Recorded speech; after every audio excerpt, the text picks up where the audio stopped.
அடுத்தது ராமரை பத்தி கொண்டாடுறார். சச்ச நித்தியம் பிரசாந்தாத்மா. எப்படி இருப்பான் ராமன்னா? அமைதியா இருப்பான். அமைதினா அர்த்தம்னா சோம்பேறின்னு அர்த்தம் இல்லை. இந்த புலன்கள் பறக்காது. நம்மளால சும்மா ஒரு இடத்துல உட்கார முடியல. உட்கார்ந்தா கூட காலை ஆட்டுறான், கையாட்டுறான். ஏதோ ஏதோ இந்த மனசை நிறுத்தணும்னு தீர்மானம் பண்ணினா உடனே கைகாலாம் ஆட ஆரம்பிச்சிடும். அப்படிலாம் இல்லாம புலன்கள்லாம் அடங்கி இருப்ப. இந்த புலன் அடக்கிறதுங்கிறது பெரிய விஷயம். அதுக்குதான் உபவாசம், மௌனம், விரதங்கள் தான். வெளியில ஜெயிக்கிறையே அது வெற்றி இல்லை. ஒன்ன நீ ஜெயிச்சுக்கிறது தான் வெற்றி. உன்னால ஜெயிச்சுக்க முடியறதான்னு பார். உன் உடம்பு உன் சொன்னத்தை கேட்கறதான்னு பார். நன்னா இருக்கிறத வயசானப்புறம் இதெல்லாம் ஆரம்பிச்சா அது 60 வயசுக்கு மேல நான் உபவாசம் இருக்கேன், 60 வயசுக்கு மேல பூஜை பண்றேன். இன்னும் சில பேர் சொல்லுவா, ரட்சத்தை மூர்த்தி ஆயிடுத்து, இனிமே பிரம்மச்சரியத்தோட இருக்க போற. நீ இருந்தா என்ன, இல்லாட்டி என்ன? இதெல்லாம் எப்ப இருக்கணும்? உடம்பு நன்னா இருக்கிறதே இருக்கணும். உடம்பு நம் சொன்னத்தை கேட்கிற காலத்துல உபவாசம் இருக்கணும், நியமம் இருக்கணும், மௌனம் விரதம் இருக்கணும். அப்படி இருந்தேன்னா உன்னால முடியுமா முடியாதாங்கிறது அப்பதான் தெரியுமா. இதை கட்டுப்படுத்த முடியுமா முடியாதா அப்படிங்கிறது. பிரசாந்தாத்மா அப்படி இருப்பான் பகவான். மிருதுபூர்வம் பிரபாஷத்தை. அதுக்கு உதாரணம் சொல்றேன்னா, ஞாபகத்தை தாண்டி போயிட முடியாது. இப்ப காஞ்சி மடத்துல நம்ம புது ஆச்சாரியால பீட்டாரோகணம் பண்றதே அந்த டிவியில பார்த்த வாழ்க்கை 19 வயசு குழந்தை எவ்வளோ சாந்தியோட எவ்வளோ அமைதியா ஒருத்தரால வாழ்க்கையை தியாகம் பண்றதே அப்படி இருக்க முடியுமா? சாதாரண ஒருவேளை சாப்பாட்டை நம்மளால தியாகம் பண்ண முடியல. நாம் என்னென்ன சுகம்னு நினைக்கிறோமோ அத்தனையும் தியாகம் பண்ணி ஆகணும். சன்னியாச வாழ்க்கைங்கிறது நீங்க நினைக்கிற மாதிரி ஹைடெக் சன்னியாசம் இல்லை. பென்ஸ் கார்ல போய் ஏசி ரூம்ல படுத்துட்டு இருக்கா பத்தியெல்லாம் அப்படிலாம் கிடையாது. நம்ம மடத்துல எல்லாம் வெளியில பார்க்கறதுக்கு தான் அப்படி இருக்குமே தவிர தனிப்பட்ட முறையில பார்த்தா புளி இருக்கக்கூடாது, சமையல்ல மிளகா போடக்கூடாது, பெருங்காயம் கலக்கக்கூடாது, உப்பரப்பெல்லாம் குறைச்சலா தான் இருக்கணும், 3 கவளம் 8 கவளம் தான் சாப்பிடணும், அப்படிலாம் உண்டு. தரையில தான் படுத்துக்கணும், இப்படிலாம் நியமங்கள்லாம் உண்டு. இப்படி இருக்கணும். இருக்க முடியுமா? சலனம் இல்லாம அந்த அமைதி, இந்த பிரசாந்தம்னா என்னங்கிறத பார்த்தா தெரியும். மிருதுபூர்வம் பிரபாஷத்தை. பேசினா சாஃப்டா பேசுவான் பகவான். சுவாமி சௌக்கியமா இருக்கல அப்படின்னு ஆரம்பிக்கிறதேவே தூக்கி போடுற மாதிரி சில பேர் கத்துவான். மாமா அப்படின்னா என்னடான்னா தூத்தம் கொடுங்கோம்மா, பலார்னு அறையலாம் போல இருக்கும்.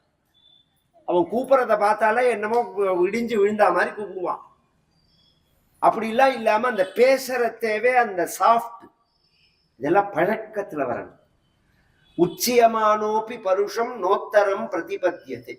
யாராவது கத்தி ராமர்கிட்ட பேசினா பதில் சொல்ல மாட்டான். இது நாமும் தெரிஞ்சுக்கணும். ஒருத்தர் கத்தரத்தே ஒருத்தர் பேசாம இருந்தாதான் குடும்பம் உருப்பிடும். 2 பேரும் சேர்ந்து கத்தினேன்னு வச்சுக்கோங்க. இந்த கொங்கு நாட்டுல ஒரு வசனம் சொல்லுவா, சுடு வெள்ளத்துக்கு ஆதரவே பச்சை வெள்ளம் தான். வெந்நீர் கொதிக்க கொதிக்க இருந்ததுன்னு வச்சுக்கோங்களேன், அதை குடிக்கணும். நாம தாகமா இருக்குன்னு நினைச்சா உடனே என்ன பண்ணுவோம், கொஞ்சம் பச்சை ஜலத்தை கலந்தா அது சாதாரணமாயிடும். 2மே வெந்நீரா இருந்தா எப்படி இருக்கும்? அது மாதிரி ஒருத்தர் கொதிக்கிறத இன்னொருத்தர் கொதிச்சா குடும்பம் உருப்படாது. ஒருத்தர் கத்தும் போது ஒருத்தர் பேசாம இருக்கணும். ராமபிரானுடைய சுபாவமே அது. உச்சியமானோப்பி பருஷம் நோத்தரம் பிரதிபத்தியதே.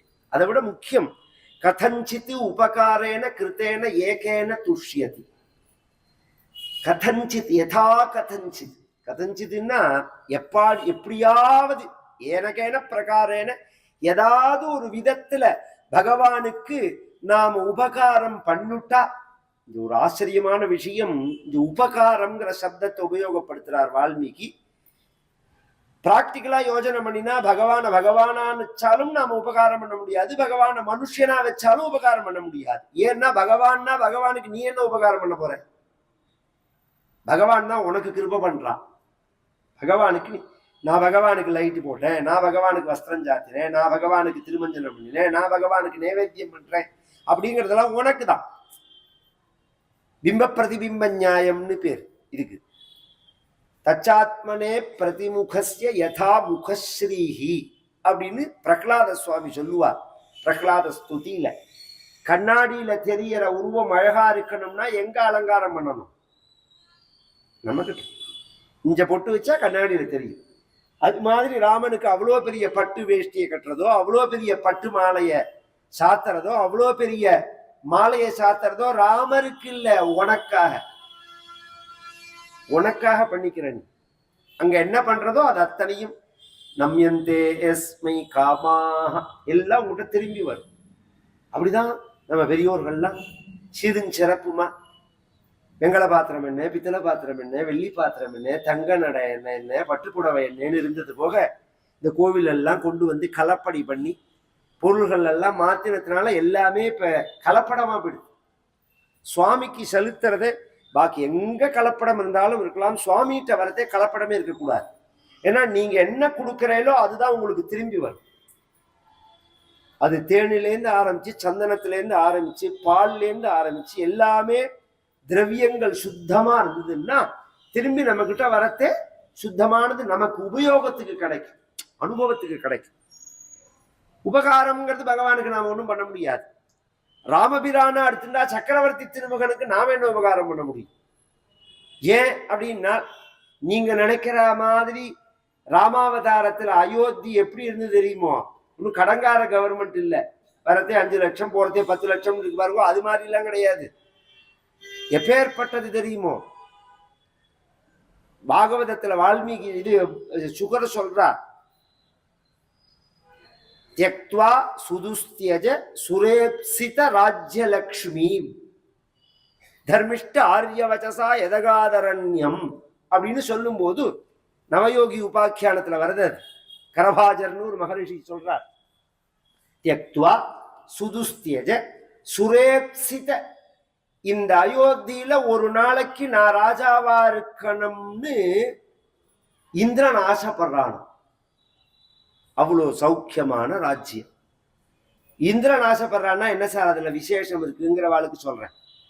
இன்னைக்கு போய் நம்ம ஒரு கல்யாணத்துல போய் நல்லா சாப்பிட்டு வந்தோம்னா கல்யாண சாப்பாடெல்லாம் எப்படி இருந்தது அப்படின்னு கேட்டா நம்ம என்ன சொல்லுவோம்? அமிர்தமா இருந்தது. இன்னைக்கு அந்த வார்த்தையை உபயோகப்படுத்துறோம். நல்ல ஒரு ஊட்டி கொடைக்கானல் மாதிரி இந்த வெயில்ல போய் தங்கிட்டு வந்தா எப்படி இருந்தது அப்படின்னு கேட்டா சொர்க்கமா இருந்தது அப்படின்னு சொல்லுவோம். இந்த சொர்க்கத்தையும் அமிர்தத்தையும் நான் ஒன்றும் நேரையே பார்க்கல, ஆனா அந்த வார்த்தையை உபயோகப்படுத்துறோம். நல்ல பதார்த்தமா இருந்தா அமிர்தம்னு சொல்றோம், நல்ல வாசமா இருந்தா சொர்க்கம்னு சொல்றோம்.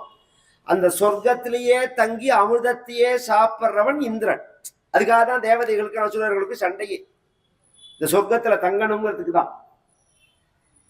அங்க தங்கி அந்த அமிர்தத்தை சாப்பிட்ற இந்திரன் இந்த அயோத்தியில வந்து ஒரு நாளைக்கு இருக்கணும்னு ஆசைப்பட்டான்னா அப்ப இந்த சுகம் எப்படி இருந்திருக்கணும்? இந்த அயோத்தியோட சுகம் சௌக்கியம் எப்படி இருந்திருக்கணும்? அப்படி இருந்தது நிஜமாவே, அப்படி இருந்தது அயோத்தி. நாகுண்டலி நாம கூட்டி அயோத்தியை பத்தி சொல்லும் போது ரோட பெருக்குருவா கிளீன் பண்றவா இருக்க பத்தியில காதுல வைரத்தோடு போட்டுருப்பாங்க, வைரத்தோடு போட்டுருப்பாங்க. உலகத்திலேயே வைரம் அதிகமாக இருந்த இடம் பாரத தேசம் தான். உலகத்திலேயே தங்கம் அதிகமாக இருந்த இடம் பாரத தேசம் தான். அதனாலதான் எல்லா திருட்டு பயலையும் இந்த ஊரை நோக்கி வந்தான். வியாபாரம் பண்றேன்னு சண்டை போடுறேன்னு வந்தாம இத்தனைக்கு அப்புறமும் பத்மநாப சுவாமி கோவிலை திறந்தா அவளுக்கு கணக்கு போட முடியல. திருவனந்தபுரம் பத்மநாப சுவாமி கோவிலை திறந்தா 5 அறையில அவன் 2 அறையை தான் திறந்திருக்கான். அதுவே 3 லட்சம் கோடி ரூபாய்க்கு இருக்கு நகை. இன்னும் 3 அறை பாக்கி இருக்கு. சுத்தி டைட்டா காவல் போட்டுட்டான்.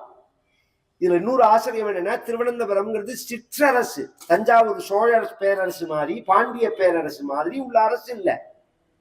ஒரு சிற்றரசான திருவனந்தபுரம் ஆண்ட மக்கள்லாம் பெருமாளுக்கு பண்ணின கைங்கரியத்தையே கணக்கெடுக்க முடியலன்னா நம்ம பெருமாளுக்குலாம் சாரங்கவாணிட்டு இருந்ததெல்லாம் எங்க போச்சுங்கிறது நமக்கு தெரியாதா? எத்தனை நகை, எத்தனை விவகாரம். இந்த கோஹினூர் வைரம்ங்கிறதே ரங்கநாதனுடைய கண்ணு தான். அதெல்லாம் ரிசர்ச்ல நிரூபிச்சிருக்கா. கோஹினூர் வைரம்னு இன்னைக்கு சொல்றா பத்தியில அது பெரிய பெருமாளோட கண்ணு. ரிசர்ச்ல அதெல்லாம் எவன் திருடின்னு போனா எந்த காலத்துல போச்சு அதெல்லாம் இன்னைக்கு ஜனங்கள்கிட்ட சொல்றது இல்லை. அதெல்லாம் ஆனா ஒண்ணு சொல்லுவேன், இந்த பாரத தேசத்துல கை வச்சவன் எவனும் உருட்டதே கிடையாது, நாசமா படுவான். எல்லாம் போயின்னு இருக்கான். அதனால பாதி பேர் விஷயம் தெரிஞ்சு பயந்து அவனே கொண்டு கொடுத்துடுறான். இந்த சுவாமியை நீனே வச்சுக்கோ, இந்த சொத்தை நீனே வச்சுக்கோ, எனக்கு வேண்டாம், என் தேசம் நாசமா போயிட்டு அது தெரிஞ்சு கொண்டு கொடுத்துடுறாவா. தெரியாதவன்னு வச்சுருக்கா, நாசமா போனப்புறம் நம்ம கிட்ட வந்துடும். நம்ம சொத்து நம்மளை விட்டு போகவே போகாது. ஏன்னா இது நம்ம சொத்து இல்லை, பெருமாள் சொத்து. இது ரத்தனையும் பெருமாள் சொத்து. பெருமாள் சொத்தை தின்னா சர்வநாசமாயிடும், குடும்பம் சர்வநாசமாயிடும். ஏன்னா அப்பேற்பட்டதான பக்தியோட பார்த்து பார்த்து செஞ்சிருக்கா. இந்த 10 நாள் உற்சவம்னா ரங்கநாதர் அடுத்து பெரிய பெருமாளை பார்த்தா, தாயாரை பார்த்தா, ஒரு நாளைக்கு போட்ட தோடு நெக்லஸ் இது இன்னொரு நாளைக்கு வரவே வராது. போடுறதுக்கு உற்சவம் இல்லை, இன்னும் நகை மிச்சம் இருக்கு. இப்பயே எப்படி இருக்குன்னா அப்பெல்லாம் எப்படி இருந்திருக்கும். எல்லா பெருமாளுக்கும் ஒவ்வொரு ஊருக்கும் நமக்கு இங்க இருக்கும். இந்த கும்பகோணத்தை எடுத்துட்டா பக்கத்துல திருவையாறு இருக்கு, தஞ்சாவூர் இருக்கு, அதுக்கு அடுத்தது எடுத்துட்டோம்னா திருச்சி இருக்கு. இந்த ஒரு 75 கிலோமீட்டருக்குள்ளேயே இவ்வளவு சொத்து இருக்கு. இந்த சுவாமி மாயரத்தை எடுத்துட்டா மயூரநாதர், பக்கத்துல சிதம்பரம் நடராஜர், இதுக்குள்ளேயே இவ்வளவு சொத்து இருக்குன்னா எப்படி வளர்ச்சல் இருந்திருக்கணும், எவ்வளவு செழிப்பு இருந்திருக்கணும் இந்த நாட்டுல. அதனால பகவான் அயோத்தியில அவ்வளோ சக்கரவர்த்தியா இருந்தார். அதனால அவருக்கு நாம ஒன்றும் உபகாரம் பண்ண முடியாது. இங்க கதஞ்சிது உபகாரம் என்னன்னு அப்படின்னா அதுக்கு எப்படி சொல்லலாம்? ஒரு உதவி பண்ணினா ராமன் மறக்க மாட்டான், ராமனுக்கு நாம உதவி பண்ண முடியாது எந்த வகையிலையும். அப்படின்னா எப்படி உதவின்னு அமையும் அதுன்னா, ராமர் இப்ப ரோட்ல போறாருன்னு வச்சுக்கோங்களேன், மேகங்கள்லாம் திரண்டு காத்து அடிச்சு மழை வரா மாதிரி இருக்குன்னா, ராமா மழை வரா மாதிரி இருக்கேன், நான் வேணா ஒரு கொடை தரட்டமா, நீ கொடை எடுத்துன்னு போறியா அப்படின்னா, இல்ல மாமா நான் அதுக்குள்ள ஆத்துக்கு போயிடுவேன், வேண்டாம் மாமா அப்படின்னு சொல்லிட்டு ராமர் போயிடுவேன். அப்புறம் எப்ப வாழ்நாள்ல நம்மளை பார்த்தாலும் அந்த மாமா ரொம்ப நல்லவர், அன்னைக்கு கொடை வேணுமான்னு கேட்டா அது ஞாபகம் வச்சுக்கணும். நாம ஒருத்தர் காலத்தால் செய்த உதவி சிறிதெனினும் ஞானத்தின் மானப்பெரிது. அது உதவி சின்னதா பெருசா, சின்னதா இருக்கலாம், அன்னைக்கு செஞ்ச விஷயம் அது, அதை மறக்கவே மாட்டார். இங்க மறக்க மாட்டான்ங்கிறது எப்படின்னா, உபகாரேன கிருத்தேன ஏகேன துஷ்யதி நஸ்மரதி அபகாரானாம் சதமபி ஆத்மவத்தையான்னா. இந்த ஒரு உதவி மாதிரி செஞ்சுட்டு அப்புறம் 100 இடைஞ்சல் நேரடியா செஞ்சாலுமே முதல்ல செஞ்ச உதவியை ராமர் மறக்க மாட்டார்னா. இது அப்படியே பெரட்டி நம்ம பக்கம் ரிவர்ஸ்ல வச்சு பார்ப்போம். ஒருத்தருக்கு 100 உதவி பண்றது, ஒரே ஒரு இடைஞ்சல் பண்ணிவிடுறது. இந்த பிள்ளைய பெற்று சந்தியில நின்று படிக்க வச்சு மண்ணாடி கஷ்டப்பட்டு அவனுக்கு கல்யாணம் பண்ணி எல்லா உதவியும் பண்ணின அம்மா ஒரு வார்த்தையை சொல்லிட்டாருன்னு உடனே தூக்கி போடுற பசங்க எத்தனை பேர் இருக்காங்க? நீ இதைத்தானே ஏடா, உன்னை வளர்த்தேனடா, படிக்க வச்சேனடா, கஷ்டப்பட்டேனடான்னா அதெல்லாம் அந்த உதவி இல்லாம ஞாபகம் இருக்கா? யாருக்குமே யார் உதவியும் ஞாபகம் இருக்கா? கெடுதல் ஞாபகம் இருக்கணும், இடைஞ்சல் அவர் அதை பண்ணினா இதை பண்ணினான்னு சொல்ற போனோம். யாராவது உதவி பண்ணினத்தை ஞாபகம் வச்சுக்கிறோமா? வச்சுக்கணும். அதுதான் மனிதனுடைய தன்மை. கெடுதலை ஞாபகம் வச்சுக்கூடாது.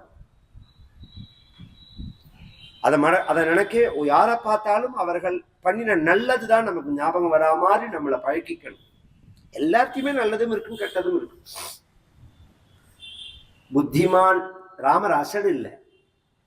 சில பேருக்கு மனிதர்களை எடை போட தெரியாது, விவகாரத்துல ரொம்ப கெட்டிக்காரெல்லாம் இருப்பா. இப்பவே சாமான் வாங்கிட்டு வான்னு சொன்னா பார்த்துக்கிட்டு நன்னா வாங்க தெரியும். இவன் நல்லவனா இவன் கெட்டவனான்னு தெரியாது. இன்னும் சில பேருக்கு ஆளை நன்னா எடை போட தெரியும், ஒரு கத்திரிக்காய் வாங்குன்னா கூட வாங்க தெரியாது. அப்படியே அவன் சொன்னான்னு சொத்த கத்திரிக்காய் வாங்கிட்டு வந்துருவான். 2 சாமர்த்தியமும் சேர்ந்து இருக்காது மனிதர்கள்ட்ட கவனிச்சேன்னா. ஆளை எடை போடுற சாமர்த்தியம் உள்ளவாளுக்கு விவகாரத்துல சாமர்த்தியம் இருக்காது, விவகாரத்துல சாமர்த்தியம் உள்ளவர்களுக்கு ஆளை எடை போட தெரியாது. இந்த 2மே ராமர்கிட்ட உண்டு. ரொம்ப கெட்டிக்காரர் ராமர், ஆனா நல்லவன். கெட்டிக்காரனா இருக்கிறது தப்பு இல்லை, நல்லவனா இருக்கணும், அதுதான் விஷயம். இங்க புத்திமான் மதுராபாஷி, இனிமையாதான் ராமர் பேசுவர். மெதுவா பேசுவாருங்கிறது விஷயம் ஏற்கனவே சொல்லிட்டார்.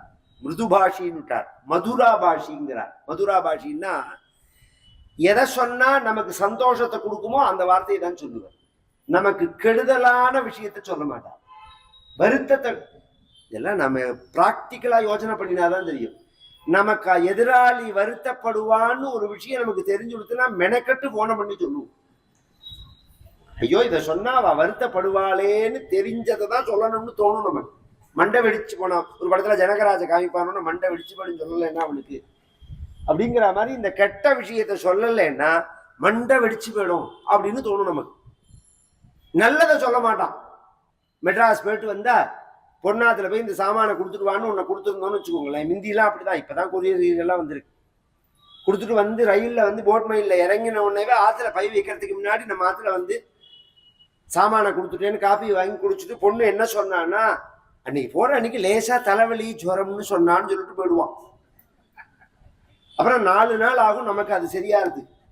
போன் பண்ணா போன் கிடைக்காது. லெட்டர் போட்டு என்னடி ஆச்சு தலைவலின்னு சொன்னாரு அந்த மாமா, என்னத்தினால தலைவலின்னு ட்ரங்கால் புக் பண்ணி பேசினா அவ கத்துவோம், எனக்கு தலைவலியா அந்த மாமாவை அனுப்பிச்சு அதனாலதான். இப்ப யாரு வடாமில்லைன்னு அழுதா இப்ப அதை கொடுத்து அனுப்பிச்சு அந்த பைத்தியம் வந்து என்ன பம்பு அழிச்சு. இது மாதிரி எல்லாம் உலகத்துல எத்தனை பேர் கெடுதலை சொல்றவா இருக்கா? சொல்லவே கூடாது.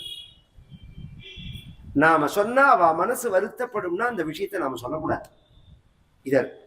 ஏன்னா நீங்க எதை செய்யறீங்களோ அதால அது உங்களுக்கு ரிப்பீட் ஆகும். மனசுனால வருத்தப்பட வச்சா உங்க மனசு வருத்தப்படும், வார்த்தையால வருத்தப்பட வச்சா திரும்பி வார்த்தையை கேட்டாகணும், செயலால வருத்தப்பட வச்சா செயலால வருத்தப்படணும். மனசுனால நல்லதை நினைச்சேன்னா உங்களுக்கு சந்தோஷம் வரும், வார்த்தையால நல்லதை சொன்னா உங்களுக்கு பத்திரம் பத்திரம் இது பூயாது அப்படின்னு சாஸ்திரம் சொல்றது. இது ஜாக்கிரதையா இருக்கணும். மதுராபாஷி பூர்வபாஷி. அதுக்கு அடுத்து ஒரு விசேஷம் சொல்றார். முன்னாடி பேசுவான் ராமன் அப்படின்னா இந்த சண்டையை வளர விட மாட்டார். வேற ரோட்ல நடந்து போறோம்னு வச்சுக்கோங்களேன், எய்தாப்புல வரார், நாம இந்த பக்கம் வாக்கிங் போறோம், அவர் நம்மளை பார்த்துட்டு லேசா தலையை திருப்பிண்டார் அப்படின்னு நமக்கு தோணினதுன்னு வச்சுக்கோங்களேன். அவர் ஏதோ கடையை பார்த்துருக்கார், பத்தெல்லாம் வேணும்னு நம்மளோட பேசக்கூடாதுன்னு நினைக்கிறார் அவர், அதனால நாமும் இந்த பக்கம் திருப்பிக்கோம்னு தோணும். திருப்பிண்டா உடனே அவர் நினைப்பார் நாம தலையை திருப்பி விட்டுறோம்னு. இப்படியே 5 வருஷம் போயிடும். கேட்டா நீங்க இன்னைக்கு மூஞ்சியை திருப்பிண்டேம்மா, இந்த வேலையே வேண்டாங்கிறேன்னா. அவன் திருப்பிண்டாலும் சார் அப்படின்னு கூப்பிட்டு சௌக்கியமா இருக்கல அப்படின்னு சொல்லிட்டு நம்ம பாட்டுக்கு போயிட்டே இருக்க வேண்டியதா.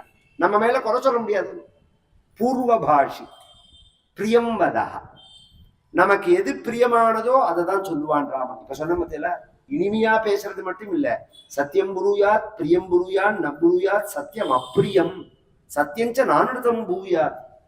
சாஸ்திரம் சொல்றது சத்தியத்தை தான் சொல்லணும், பிரியமானத்தை தான் சொல்லணும். சத்தியமாயிருந்தாலும் வருத்தமான விஷயத்தை சொல்லக்கூடாது அப்படின்னு.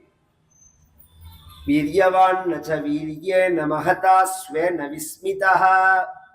எவ்வளோ பெரிய பதவியா இருந்தாலும், எவ்வளோ பெரிய பராக்கிரமம் இருந்தாலும், எவ்வளோ பெரிய முக்கியமான காரியம் இருந்தாலும் பகவான் மற்றவர்களை அவமரியாதைப்படுத்த மாட்டான்.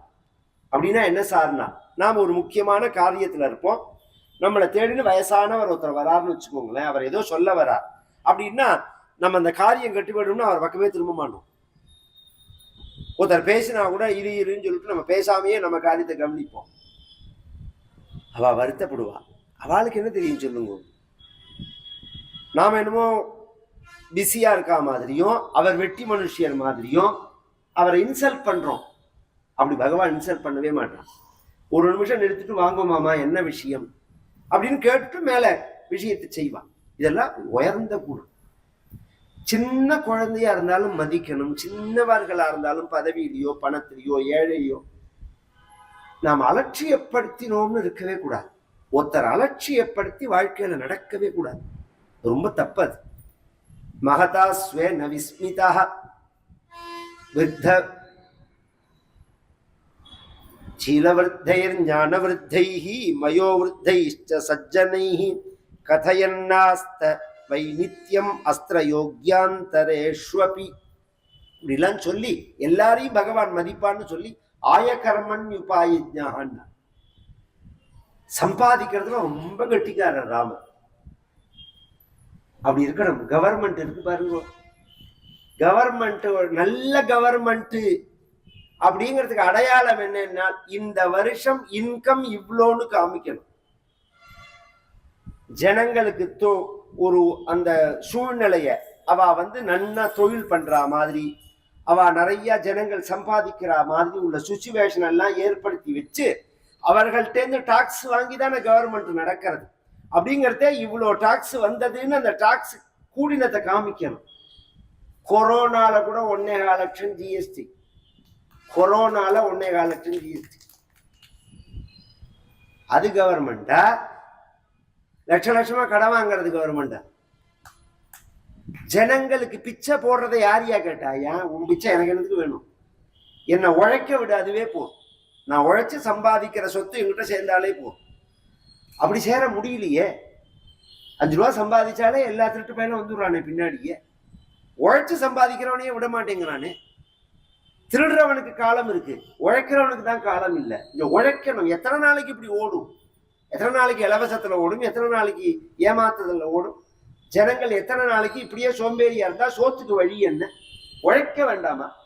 அதனால வாய கர்மன் யுபாயஜ்ஞா, அப்படி ஒரு ஜனங்களை தொழில் பண்ற மாதிரி தயார் பண்ணணும். அப்பதான் ரெவென்யூ இருக்கும். அந்த ரெவென்யூ எப்படி இருக்கணும்னா ஜனங்களை ஹிம்சிச்சு இருக்க கூடாது.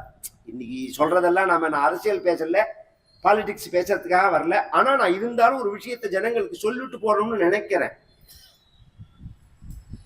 டாக்ஸ் விதிக்கிறாப்தல அது எப்படி இருக்கணும்னு மனுஸ்மிருதியில சொல்லும் போது, ஒரு பூலேந்து வண்டு தேன் எடுக்கிறது பத்தில அது மாதிரி இருக்கணும்னு. ஒரு பூவுலேருந்து வண்டு தேன் எடுக்கிறது பாருங்க, அது மாதிரி டாக்ஸ் போடணும்னு ஒரு ஆஜான். இதுல என்ன சார் பெரிய விஷயம் இருக்குன்னா, பூவுலேந்து வண்டு தேனை சாப்பிட்றதே பூவுனால வண்டுவுக்கு நன்மையா, வண்டுனால பூவுக்கு நன்மையா? எப்படி? ரெண்டுமே. தேனை சாப்பிட்ற மாதிரி தோணுமே தவிர வண்டு வந்தாதான் மகரந்த சேர்க்கை நடக்கும். மகரந்த சேர்க்கை நடந்தாதான் காய் வைக்கும், இல்லைன்னா வெறும் மலட்டு பூவாவே போயிடும். அப்ப அந்த பூ மேல அது உட்காராது. இந்த பூ அது காட்டிலும் இது வெயிட் கூட இருந்துன்னு வச்சுக்கோங்களேன், இந்த வண்டு பறந்துண்டே தேனை எடுக்கும். அதை உட்காத்தி அழுத்தி அதை ஹிம்சை பண்ணாது, பறந்துண்டே தேன் எடுக்கும். தேவையான அளவு தேன் எடுக்கும், மகரந்த சேர்க்கை நடக்கும். அது மாதிரி டாக்ஸ் கட்டுறவனையே மேல மேல மேல அழுத்தி அழுத்தி அழுத்தி 5 ரூபா அவனை சம்பாதிக்க விடாம டாக்ஸ் போட்டு திருட்டு பயன்லாம் ஏமாத்திட்டு போயிட்டே இருக்கான்னா அப்புறம் டாக்ஸ் ஏமாத்தணும்னு தானே தோணும். எந்த தேசம் உயர்வான தேசம் அப்படிங்கறத விதுர நீதியில சொல்றார். எங்கிட்ட இத்தனை ரூபா சொத்து இருக்குன்னு பொதுமக்கள் ஓப்பனா எந்த தேசத்துல சொல்றாலோ அந்த தேசம் தான் உயர்வான தேசம்னா. எந்த தேசத்துல சொல்லுவான்? எந்த தேசத்துல ராஜா திருடனா இல்லாம இருக்கானோ அங்கதான் சொல்லுவான். நம்ம சொத்த ராஜா திருடின்னு போறோம்னா இருந்தா எப்படி சொல்ல முடியும்? நாம நம்மளை ரட்சிக்கிறதுக்காக ஒரு பெர்சன்டேஜ் டாக்ஸ் கொடுக்கலாமே தவிர நான் சம்பாதிக்கிறதுலாம் டாக்ஸாவே கொடுக்கணும்னா எங்க போறது? அந்த அந்த அந்த சிஸ்டம் கரெக்டா இருக்கணும். அபூர்வமா ஒரு விஷயத்த சொல்றேன். இந்த சிவகாசியில பட்டாசு இருக்கு பத்தியில, இந்த பட்டாசு தொழிற்சாலை சைனா பட்டாசுனால நாசமா போறது அப்படின்னு சிவாஜி காசியாரா முழுக்க போனா. போய் நிர்மலா சீதாராமன் இன்னைக்கு எல்லாரும் பரியாசம் பண்றானே நம்ம தமிழ்நாட்டு மந்திரி, இந்த மந்திரியை பார்த்து சொன்னா, 5000 கோடி ரூபாய் பிசினஸ் இது, வீணா போயிடும்னா. அவ சொன்னா கணக்குல 400 கோடிக்கு மேல வரவே இல்லையேன்னா. நீங்க கட்டுற ஜிஎஸ்டி 400 கோடி தானே வருது, மொத்த தொழிலே 400 கோடின்னு தானே காமிக்கிறது. நீங்க 5000 கோடின்னு எப்படி சொல்றேன்னா? இவாளுக்கே என்ன உளறி விட்டா. இவன் ஏமாத்தி பண்றான் தொழில. இது மாதிரி எல்லாம் இருக்கக்கூடாது. அந்த கெட்டிக்காரத்தனம் இருக்கணும். ஆயகர்மன் யுபாயஜ்ஞா சந்திருஷ்ட வியகர்மவி. அதை விட முக்கியம் நம்ம குடும்ப ரீதியாவே எடுத்துக்கோமே, சம்பாதிக்கிறது தான் சாமர்த்தியம் நினைச்சுட்டு இருக்கோம். இல்ல, சம்பாதிக்கிறது அதிர்ஷ்டத்தை அனுசரிச்சு வரும். உங்களுக்கு யோகம் இருந்தா பணம் வந்துடும். அந்த பணத்தை ரட்சிக்கிறது தான் சாமர்த்தியம், அதை காப்பாத்துறது தான் சாமர்த்தியம். காப்பாத்துறதுக்கு தான் கெட்டிகாரத்தனம் வேணும். ஜலத்தையும் பணத்தையும் ஒன்னா சொல்லுவார்கள் நம்ம மதத்துல. தண்ணீரை செலவழிக்காதே பணம் தங்காதுன்னு சொல்லுவார்கள். யாராவது கேட்டிருக்கீங்களா இந்த வார்த்தைய? அப்படின்னா என்ன அர்த்தம்? தண்ணீருக்கு பணத்துக்கு என்ன சம்பந்தம் அப்படின்னா சொல்றேன். மழையினாலதான் நமக்கு நீர் கிடைக்கிறது. வருஷத்துல மழை எப்ப பெய்யறது? எத்தனை நாள் பெய்யறது? 2 மாசம் பெய்யறது. ஒழுங்கா பெஞ்சா 2 மாசம் பெய்யும். அந்த 2 மாசம் மழையை வச்சுதான் 10 மாசம் நாம ஓட்டி ஆகணும். அது மாதிரி வாழ்க்கையில ஒரு சந்தர்ப்பத்துலதான் சம்பாத்தியம்ங்கிறது இருக்கும். அதை வச்சிருந்தா முன்னாடி பின்னாடி வாழ்க்கை முழுக்க நாம நடத்தி ஆகணும். கையில பணம் இல்லாம செலவு பண்ணவே கூடாது. நாளைக்கு பணம் வரும்னு இன்னைக்கு செலவு பண்றவனை போல முட்டாளும் கிடையாது உலகத்துல. இன்னைக்கு லைஃப் ஸ்டைல்லாம் அப்படி மாறின்னு இருக்கு. அந்த பணத்துக்கு மதிப்பு கொடுக்க தெரியணும். ஒரு காலத்து உலகத்திலேயே உங்களுக்கு புரியுற மாதிரி சொல்றேன். சட்டை போட்டுக்கிறா பத்தியெல்லாம் இது வெஸ்டர்ன் கல்ச்சரா இருந்தாலும் சட்டையில பாக்கெட் வச்ச தேசம் இந்தியா மட்டும்தான். உங்களுக்கு தெரியுமா இருக்காது? சட்டையில பாக்கெட் வச்சிருக்க முடியல. வெளிநாட்டுல எல்லாம் சட்டையில பாக்கெட் இருக்காது. இந்தியாவில மட்டும்தான் சட்டையில பாக்கெட் இருக்கும். ஏன் நம்ம பெரியோர்கள் அப்படி தைச்சார்கள்னா, மகாலட்சுமியினுடைய சொரூபமா பணத்தை சொல்றோம். மகாலட்சுமி எதுல தங்கறாள் அப்படின்னா கமலத்துல இருக்கா. கமலம்னா தாமரை. தாமரையில தான் மகாலட்சுமி வசிப்பன். பணம்ங்கிறது மகாலட்சுமின்னா ஹிருதயம்ங்கிறது கமலம். அப்ப இந்த இடத்துல வச்சுப்பா சட்டை பைய. அந்த காலத்துலலாம் முக்கால் சட்டை போட்டுக்கிற பார்த்தீங்கன்னா மேல ஒரு பாக்கெட் இருக்கும், அப்புறம் ஒரு பாக்கெட் இருக்கும். சட்டையை திறந்தா உள்ள ஒரு பாக்கெட் இருக்கும். இதுல 500 ரூபா நோட்டு 1000 ரூபா நோட்டு எல்லாம் இருக்கும். வெளியில சில்லறை எல்லாம் இருக்கும். அவ்வளவு பணம் கத்து கத்தையா இருக்கும். பீரோவை திறந்தாலும் அவ்வளோ 1 ரூபா காயின் 2 ரூபா காயின். எங்க தாத்தா 2 பைசா 3 பைசாவெல்லாம் பேப்பர்ல சுத்தி வச்சிருப்பேன். நிறைய இருக்கும் சில்லறை அடுக்கி வச்சா மாதிரி. பணம் எவ்வளவு தேவையா இருந்தாலும் வீட்டுல இருக்கும். இப்ப லட்சக்கணக்கா கோடிக்கணக்கா சம்பாதிக்கிறவன் கையில பணம் கிடையாது, வீட்லயும் பணம் கிடையாது. சரி பேங்க்ல இருக்கோம்னா பேங்க்லயும் கிடையாது. அதுதான் இந்த பிரச்சனையே. பேங்க்லயும் கிடையாது. ஏன் அவன்கிட்ட பணம்? எல்லாரும் எங்கள்கிட்ட ஒரு காலத்துல பணம் இல்லைன்னு சொன்னோம் நடுப்புல அந்த பிரிட்டிஷ் கவர்மெண்ட் போது. அப்புறம் இப்ப எல்லாரும் என்ன சொல்றா? பணம் தங்க மாட்டேங்கிறது தீட்சிதர். பணம் தங்கறதுக்கு ஏதாவது மந்திரம் இருந்தா சொல்லுங்கோங்கிறா. பணம் தங்கறதுக்கு ஏதாவது மந்திரம் இருந்தா சொல்லுங்க. நாம பண்ற தப்பு என்னன்னு சொல்றேன் கேளுங்க. இப்படி ஹிருதய கமலத்துல வச்சு அந்த பணத்தை ரட்சிச்ச பரியந்தம் பணம் நம்ம கிட்ட தங்கினது. இப்ப என்ன பண்றான்? பணத்தை கொண்டு இங்க வைக்கிறான். நிப்பலா மகாலட்சுமி சொல்லுங்க. ஒரு அதுக்குதான் பரிசே வச்சுக்க முடியாது. இப்படிக்கு போயிடுது. சந்திருஷ்டவ்யய கர்மவித்து நச்சாவமந்தா பூதானாம் நச்ச காலவசானுகா. காலத்துக்கு வசமே ஆக மாட்டான் பகவான். இந்த காலம் சார் என்னால என்ன பண்ண முடியும் அப்படின்னு சொல்ற பத்தியா இப்படி அர்த்தமும் எடுத்துக்கலாம், டைம் கீப்பிங்னு எடுத்துக்கலாம். வாழ்க்கையில ஒருத்தன் வெற்றி அடையணும்னா 2-3 விஷயம் ரொம்ப முக்கியம். முதல்ல சுறுசுறுப்பு முக்கியம். எப்போதும் சுறுசுறுப்பா இருக்கணும், சோம்பலாவே இருக்கக்கூடாது. காரியத்தை இழுத்து செய்யக்கூடாது. 10 நிமிஷம் செய்யற காரியம்னா அது 8 நிமிஷத்துல செய்யணும், அரை மணி நேரத்துல செய்யக்கூடாது. நிதானம் வேற, தீர்க்க சூத்திரின்னு வேற, அந்த விஷயம் வேற. இதுக்கு அதுக்கு வித்தியாசம் உண்டு. 3வது டைம் கீப்பிங். இங்க நான் வரதே மணி என்ன 6:40. எனக்கு 7 மணிக்கு ப்ரோக்ராம்னா நான் 6:45 இங்க இருக்கணும். என்னோட தொழில் அதுதான். அதை நான் மெயின்டைன் பண்ண. ஏதோ கால வசத்தினால டிராபிக்குள்ள மாட்டினுட்டோம் அப்படின்னா அந்த விஷயம் வேற. ஆனா நான் கிளம்புறதேவே நான் வீட்டுல இருந்து 7 மணி கதைக்கு 6:30 மணிக்கு கிளம்பினேன்னா எங்க இருந்து வரது சொல்லுங்க? பேசாம இருப்பான். சில பேர் கிளம்பவே மாட்டான். இவன் கிளம்பினதை லேட்டா கிளம்பிட்டு நடுப்புல மாட்டின்னு இருக்கேன் டிராபிக்கு போய் சொல்லுவான். இன்னைக்கு வேணா ஏமாத்தலாமே தவிர அந்த தொழில்ல ஒண்ணு வச்சுக்கோங்க. சோறு போடுற தொழிலை ஒருத்தனுக்கு மதிக்க தெரியலன்னா அவன் பிச்சைதான் எடுக்கணும் வாழ்க்கை முழுக்க. அவன் எந்த தொழிலை செஞ்சாலும் அந்த தொழிலை மதிக்க தெரியணும், அதை உயர்வா நினைக்கணும். அப்பதான் அவன் வாழ்க்கையில வெற்றி அடைய முடியும். நமக்கு எது சோறு கிடைக்குமா, ஒருவேளை கிடைச்சிருமா, பறக்கிறது. ஜனங்கள்லாம் யுத்தம் வந்த தேசத்துல எல்லாம் எடுத்து பாருங்க, காசாகுசாலாம் எடுத்து பாருங்க, ஒருவேளை சோறு கிடைக்குமான்னு பறக்கிறது ஜனங்க. நமக்கு எந்த தொழில் சோறு போடுறதோ அந்த தொழிலை வயலுக்கு செருப்பு போட்டு நடக்க மாட்டார்கள் நம் முன்னோர்கள். அது நமக்கு சாப்பாடு போடுறதுங்கிறதுக்காக அதுல செருப்பு போட்டு மிதிக்க மாட்டார்கள். இன்னைக்கு வீட்டுக்குள்ளேயே செருப்பு போட்டு நடக்கிறான். உருப்பிடுமா சொல்லுங்க? கிரகலட்சுமி தங்குவாளா கேட்டா 1000 காரணம் நீங்க சொல்லலாம். காலில் அந்த பிரச்சனை, இதெல்லாம் திமிரு. இதெல்லாம் திமிரு. இப்ப டாக்டர் என்ன தெரியுமா சொல்றான்? செருப்பு போடாம வெறுமன மண்ணுல நட, அப்பதான் கால் சரியா போகுங்கிறான். உண்மை அதுதான். இந்த மாதிரி கோவில் பிராகாரங்கள்லாம் கட்டினதே அதுக்குதான். இப்ப இந்த இதுவா போட்டுட்டா, இந்த பாதாங்கல் போட்டு நடக்க சொல்றா பத்தியில, அதுதான் காலுக்கு நல்ல ட்ரீட்மெண்ட்டு. சுகருகர் இருந்ததுன்னா அது மாதிரி நடந்த எல்லாம் ரத்த ஓட்டங்கள்லாம் சரியா போயிடும் மண்ணுல நடந்தா. அந்த தொழிலை மதிக்க தெரியணும், காலத்தை மதிக்க தெரியணும். இப்பேற்பட்ட உயர்ந்த குணங்களோட கூடின ராமபிரான தமேவம் விரத சம்பன்னம் அப்பிரதிஷ்ய பராக்கிரமம் லோகபாலோபமம் நாதம் அகாமயத மேதினி. பூமி தேவி கல்யாணம் பண்ணிக்கணும்னு ஆசைப்பட்டாள். அப்படின்னா என்ன சார்? பொதுவா பெருமாளுக்கு 2 மனைவி, ஸ்ரீதேவி பூதேவி அப்படின்னு.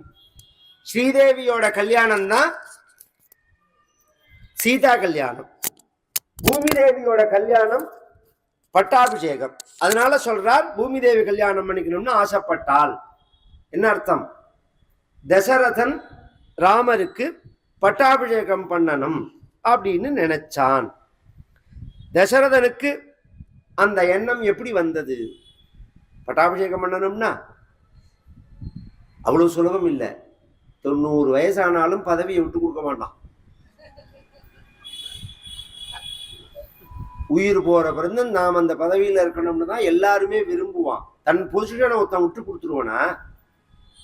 அப்படி இருக்கிறதே ராமருக்கு பட்டாபிஷேகம் பண்ணணுங்கிற எண்ணம் எப்படி வந்தது தசரதனுக்கு அப்படின்னா, அதுக்கு ஒரு காரணம் இருக்கு.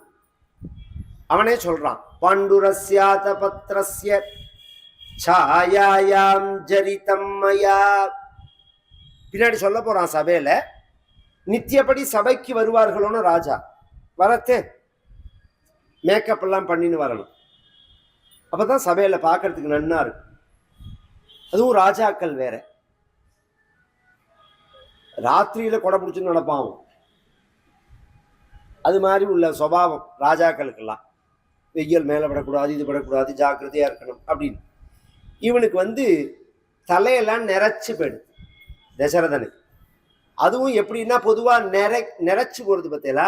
அது எங்க ஆரம்பிக்கும்னா நமக்கு இந்த காது கிட்ட தான் ஆரம்பிக்கும். நார்மலா பெரும்பாலும் காது கிட்ட தான் ஆரம்பிக்கும் ஃபர்ஸ்ட் நிறை. இப்ப 30 வயசு வேலையெல்லாம் பார்த்தா தலை முழுக்க நிறைச்சு கிடக்காது, பித்த நிறையாது. காப்பியை குடிச்சுட்டு கண்டதை தின்னுட்டு தலை நிறைச்சு போயிருக்கே தவிர, ஒழுங்கா சத்தான ஆகாரத்தை சாப்பிட்டோம்னா அந்த அந்த இரும்பு சத்து, இந்த கருகப்பிலை, மிளகு இதெல்லாம் ரெகுலரா கலந்து சாப்பிட்டோம்னா அப்படியே அந்த காலத்துல எனக்கு தெரியும். எங்க பாட்டி ஊத்தி, சொந்தக்கார பாட்டி, 85 வயசுல இவ்வளவு நீள பின்னல், கண்ணங்கரையர்னு இருக்கும். அப்படி இருக்கும் உடம்பு செல்லெல்லாம் ஆரோக்கியமா இருக்குன்னு அர்த்தம். முடியோட அடையாளம் உடம்பு ஆரோக்கியத்தோட அடையாளம். ரொம்ப பேருக்கு அது தெரியாது. இங்க வெளியில தடவிக்கிற எண்ணெயில இது என்ன யூரியா போட்டா வளர்றதுக்கு இது என்ன நெல்லா என்ன? நீங்க உள்ள என்ன சாப்பிட்றீங்களோ அதை வச்சுதான் தலைமுடி. ஆகாரம் ஆரோக்கியமா இருந்தா தலைமுடி ஆரோக்கியமா இருக்கும். நிறைக்கிறது ஏன் காது கிட்ட நிறைக்கிறதுன்னா, எந்த மனிதனுக்கு சரிபாதி வயசு வரதோ அப்பதான் நிற ஆரம்பிக்கும். 100 வயசுன்னா 50 வயசுலதான் நிற வரும். பெரும்பாலும் காது கிட்ட இருக்கும். பகவான் நமக்கு பண்ற ஒரு உபகாரம் அது. காது கிட்ட ஏன் வருது? உச்சந்தலையில வராம காது கிட்ட ஏன் வருதுன்னா, நம்ம காதுல ஒரு நியூஸ் சொல்றது, அது உனக்கு வயசாயிடுச்சு, இனிமே பிளஸ் இல்ல மைனஸ், 51 52 53 அப்படி என்னாதே 49 48 47 மைனஸ்ல தான் என்னணும் அப்படிங்கிறது சொல்றது. அதுக்கு மேல நம்ம மைய தடவினா அது வேற விஷயம். இப்படிதான் நிற ஆரம்பிக்கும். தசரதன் கிட்ட அந்த நிற காதுல ஆரம்பிச்சது அப்படின்னு அவன் பார்த்தான்ங்கிறத வச்சுன்னு காளிதாசன் ஒரு ஸ்லோகம் சொல்றான். தங்கர் நமூலமாகத்ய ராமே ஸ்ரீர் ந்யஸ்யதாமிதி கைகயி சங்கயேவாஹ பலித சத்மனா ஜரா. அந்த நிற காதுல தசரதன்ட்ட ஒரு விஷயம் சொன்னதா, காதோரமா ரகசியமா மெதுவா சொன்னதா. ரகசியமா மெதுவா ஏன் சொன்னதுனால் கைகையி சங்கையேவாக, கைகையிட்டு உள்ள பயம் அதுக்கு. அதனால மெதுவா சொன்னது. என்ன சொன்னது? உனக்கு வயசாயிடுத்து, ராமருக்கு பட்டாபிஷேகம் பண்ணு அப்படின்னு சொன்னது. இது ஒரு நியூஸ். அதனால தசரதன் என்ன வந்தான், சபையில வந்து உட்கார்ந்துட்டான், ஜனங்கள் எல்லாம் கூப்பிட்டான், மக்கள் எல்லாம் கூப்பிட்டான். அது குடியரசு இல்ல, முடியரசு. இதையும் கவனிச்சு கேட்கணும். குடியரசுன்னா என்ன, முடியரசுன்னா என்ன? ராஜாவோட புள்ள ராஜா, ராஜாவோட புள்ள ராஜான்னு பரம்பரையா ராஜாவா வரத்துக்கு முடியரசுன்னு பேர். மக்கள் ஓட்டு போட்டு தேர்ந்தெடுத்து ராஜாவா பண்றதுக்கு குடியரசுன்னு பேர். தசரதன் மக்கள்கிட்ட அபிப்பிராயம் கேட்டு ராமனை ராஜாவா பண்ணணுங்கிற கம்பல்ஷன் கிடையாது. அவன் தசரதன் காமிச்சு யார் ராஜாங்கிறானோ அவன் தான் ராஜா. தசரதனோட பிள்ளைகள்ல யார் ராஜாங்கிறானோ அவன் தான் ராஜா. பெரும்பாலும் மூத்த பிள்ளைய தான் சொல்லுவார். ஆனா தசரதன் மக்கள்கிட்ட கேட்கறான், சொல்லி அபிப்பிராயம் கேட்கறான். நம்ம தேசம் எப்படி இருந்ததுங்கிறதுக்காக சொல்ல வர. முடியரசா இருந்தாலும் பரம்பரையா ராஜாவா இருந்தாலும் மக்கள் விரும்பாதவன் ராஜாவா வரக்கூடாது. ராஜா அப்படிங்கிற பதத்துக்கே ரஞ்சகன் அர்த்தம். எல்லாராலையும் விரும்பப்பட வேண்டியவன் அர்த்தம், விரும்பப்படுகின்றவன் அர்த்தம். மக்கள் விரும்பணும், இவன் வரணும் இவன் வரணும் அப்படின்னு மக்கள் விரும்பி ஆசைப்பட்டு அவனை தேர்ந்தெடுக்கணுமோ தவிர அண்டா கொடுக்கறது, குண்டா கொடுக்கறது, முகுதி கொடுக்கறது, இந்த திருட்டுத்தனங்கள்லாம் எத்தனை நாளைக்கு நடக்கும்? மக்கள் விரும்பாம வந்து என்ன பிரயோஜனம்? மக்கள் விரும்பணும். மக்கள் யாரை விரும்புவார்கள்? மக்களுக்கு யார் ஹிதம் செய்கிறார்களோ அவர்களை விரும்புவார்கள். புத்திசாலியா இருந்தா, குடிகார பயலா இருந்தா 500 ரூபாய்க்கும் குவார்டருக்கும் ஓட்டை வித்துட்டு போயிடுவான். புத்திசாலியா இருந்தான்னா எவன் நமக்கு நன்மை செய்கிறான்ங்கிறத பார்த்துதான் தேர்ந்தெடுப்பார்கள்.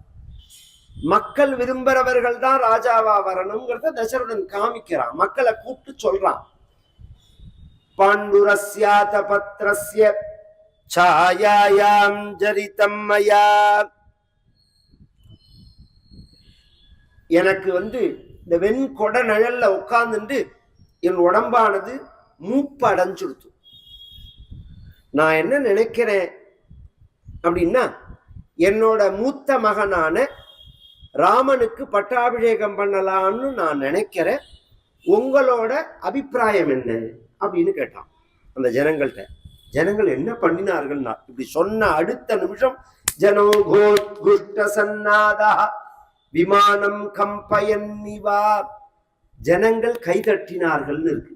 எந்த அளவுக்குன்னா அந்த மண்டபமே அதிர்ற அளவுக்கு. விமானம் கம்பயன்னிவா, டீசன்ட் தெரியாத ஜனங்கள் இல்லை, இந்த விசில் அடிச்சு கத்தி கித்தி அது மாதிரி ஒரு நாகரீகம் தெரியாதவர்கள் இல்லை, நாகரீகம் தெரிஞ்சு நடக்கிற ஜனங்கள் தான். பின்னாடி ராமர் பட்டாபிஷேகத்தில் இல்லைன்னு காட்டுக்கு கிளம்பினார்னு உடனே எல்லாரும் வெறுமனை நின்னார்கள்னு இருக்கே தவிர கடையை கொடுத்தினான், பஸ்ஸை கொடுத்தினான், ரோட்டை உடைச்சான் அப்படின்லாம் எதுவுமே கிடையாது. அதுல இருந்தே அந்த ஜனங்களோட அந்த நாகரீகம் தெரிஞ்சுக்கலாம் எப்படிப்பட்ட ஜனங்கள். இப்ப இந்த அளவுக்கு கற்றார்கள்னா அவர்களுடைய சந்தோஷம் அது மாதிரி. சந்தோஷப்பட்டதோட இல்லாம ஜனங்கள் அவரவர்கள் பேசுறார்கள். இச்சாமோஹி மகாபாகும் ரகுவீரம் மகாபலம் கஜன மகதாயாந்தம் ராமம் சத்ராவிருத்தானனம். ராஜன்னு, உங்களுக்கா ராமனுக்கு பட்டாபிஷேகம் பண்ணணும்னு தோணல். நாங்கெல்லாம் நித்தியப்படி போய் சாரங்கபாணியை பெருமாளை தரிசனம் பண்ணி ராமன் ராஜாவா வரணும், ராமன் ராஜாவா வரணும்னு நாங்க வேண்டினோம். ஸ்திரியோ விருத்தாஸ்தருண்யஸ்ச சாயம் பிராதः சமாஹிதாः சர்வான் தேவான் நமஸ்யந்தி ராமஸ்யார்த்தே மனஸ்வினः. ராமன் ராஜாவா வரணும்னு நாங்க ஸ்திரியா விருத்தாக தருண்யா, பெண்கள், வயசானவர்கள், குழந்தைகள் எல்லாரும் ஆசைப்பட்டாரா. ஒரே மாதிரி விருப்பம் இருக்காது. அந்தந்த கிரேட்ல தான் விரும்புவா. இந்த கிரேடு வித்தியாசம் சொல்றார். ஏன்னா அப்படி எல்லாரும் விரும்புற மாதிரி உள்ளவன் ராஜாவா. அதெல்லாம் புறப்புல வரணும். அதெல்லாம் நீங்களா தயாரெல்லாம் பண்ணின என்ன, குடிகாரப்பே தானே. நீ ராஜாவா உட்காந்து வச்சாலும் குடிச்சுட்டு தான் உட்காந்துருப்பான். புறப்புல வரணும். அந்த ராஜாங்கிற அந்த கம்பீரம், மக்களுக்கு நல்லதை செய்யணுங்கிற அந்த மனோபாவம், அட்மினிஸ்ட்ரேஷன் கெப்பாசிட்டி இதெல்லாம் புறப்பட வரணும். அவன் ராஜாவா வந்தாதான் நாடு உறுப்பு. நாங்கள்லாம் அப்படி வேண்டுறோம் ராமன் ராஜாவா வரணும்னு. ராமனுக்கு ஜனங்கள் சொல்றா, ராமனுக்கு பட்டாபிஷேகம் ஆச்சுன்னா என்ன ஒரு சம்பிரதாயம்னா, பட்டத்து யானை மேல வச்சு ஊர்வலம் விடுவார். ஊர்வலம் விட்டா யானை மேல ராமன் உட்கார்ந்தா ராமனுக்கு மேல வெண்கொடை பிடிப்பார். வெண்கொடையினுடைய நுனியில வலை தொங்கும், டைமண்டா. அந்த வலை இந்த இந்த முகத்துல சூரியன் படாம இருக்கணும்னு இப்படி கொடையை அப்படி லேசா சாச்சுப்பா. சாச்சா நம்ம முகம் எப்படி தெரியும்னா அந்த வலை வழியா தெரியும். அப்படிதான் நாங்க ராமனை பார்ப்போம்னா, நாங்க அப்படிதான் ராமனை பார்ப்போம். வடக்கு வீதி ஜனங்கள் சொல்றா, கஜேன மகதாயாந்தம் ராமம் சத்ராவிருத்தானனம். எங்க தெரு வரும்போது நீங்க என்ன தெரியுமா பண்ணணும், ஒரே ட்ரிபிள் ஐஷன் போயிடக்கூடாது. யாந்தம் ஆயாந்தம் மகதாயாந்தம் பேட்டு வரணும்னா எங்க தெருவில் ஒரு 2-3 தடவை முன்னோட்டம் பின்னோட்டம் போயிட்டு வரணும். நாங்க ராமனை பார்க்க. பெருமாளெல்லாம் அப்படி பண்ணுவோம், பார்த்துருக்கல நீங்க? ஸ்ரீரங்கெல்லாம் எல்லாம் இந்த மற்ற ஊர்களெல்லாம் விரட்டி போயிடுறா, மழை வந்து சுவாமி விரட்டுற மாதிரி. ஸ்ரீரங்கத்துல நித்திய உற்சவம், எங்க திரும்பினாலும் ரங்கன்னு சொல்றது, எங்க திரும்பினாலும் பெருமாள். இப்படி அந்த தெருவில் பாப்பா, அந்த தெருவில் பாப்பா, அந்த தெருவில் பாப்பா, முன்னோட்டம் வர்றது பின்னோட்டம் வர்றது. அது பார்த்தது போரும்னே ஜனங்களுக்கு தோணாது இந்த பெருமாள். அது மாதிரி அப்படி வேட்டு வரணும் சுவாமி. இந்த திருடமருத்தூர் இருக்கணும். தைப்புஷ்யம் ரொம்ப விசேஷம். ராத்திரி பரப்பாடு, நான் சொல்றதெல்லாம் 80-82 நாங்க பாடசாலையில் இருக்கிறதே. ராத்திரி 10 மணிக்கு கிளம்பினா ஒரு 100 மீட்டர் தாண்டறதுக்கு 5 மணி நேரம் ஆகும் சுவாமி. ஒரு சமயம் திருவாரூர் ராஜரத்னம் பிள்ளையோட நாதஸ்வரம், அந்த நாதஸ்வரத்துல பைரவி ராகம்னு நினைக்கிறேன், கரெக்டா ஞாபகம் எனக்கு. பைரவி ராகம் தான் அவரோட ஸ்பெஷாலிட்டி. அது ஆலாபனை ஆரம்பிச்சார் 10 மணிக்கு. ஆலாபனை தான், கீர்த்தனை இல்லை. ஆலாபனை முடிக்கிறதே கார்த்தால 4 மணி. கார்த்தால 4 மணி ஆலாபனை முடிக்கிறத 7 மணி நேரம் ஆலாபனை பண்ணியிருக்கான். தோடி பைரவி இல்ல, தோடி 7 மணி நேரம் ஆலாபனை. ஜனங்கள்லாம் அப்படி நின்னுது, சுவாமியும் அப்படி நின்னா. அப்படி நடக்கும் உற்சவங்கள்லாம். ஜனங்கள் ஏன் கேட்டா, ஆத்துல வாசல்ல சாமி போறது, ஆத்துல கால நின்று டிவியை பார்த்துட்டு இருக்கான் ஒப்பாரிய. ஒரு வாழ்க்கை எப்படி உருப்பிடும் சொல்லுங்க. நல்லதை நினைச்சு நல்லதை பார்த்தா தான் நல்லது நடக்கும். எப்ப பாரு கெட்டதையே நினைச்சு கெட்டதையே பார்த்துன்னு கெட்டதையே பேசியிருந்தா கெட்டதுதான் நடக்கும் வாழ்க்கையில. நல்லது நடக்கும். டிவியை போட்டு உடைச்சாலே வாழ்க்கை உருப்பிடும். ஒரே விஷயம் தான். நல்லதை தான் நினைக்கணும், நல்லதை தான் பேசணும். நம்ம ஜனங்கள்ல நம்ம வாழ்க்கையெல்லாம் அப்படிதான் இருந்தது. உற்சவம்னு சொல்லுவா. எப்ப பாரு திருவிழா, எப்ப பாரு கல்யாணம். வேற எந்த நாட்டிலையும் இப்படி கிடையாது. இந்த ஒப்பாரிக்கு தான் அங்கெல்லாம் பெருசா முக்கியத்துவம் கொடுப்பான். நம்ம ஊர்ல எல்லாம் பார்த்தா உற்சவத்துக்கு தான் முக்கியத்துவம். இதை உடனே கொண்டு போயிடுவோம் 1/2 மணி நேரத்துக்குள்ள. உற்சவங்களுக்கு தான் அவ்வளோ திருவிழா கல்யாணங்கள்லாம் அவ்வளோ பாராட்டோட அப்படி நடக்கும் நம்ம தேசத்துல. ஏன்னா அத நம்ம தேசத்தோட பெருமை. அது சொல்ல வர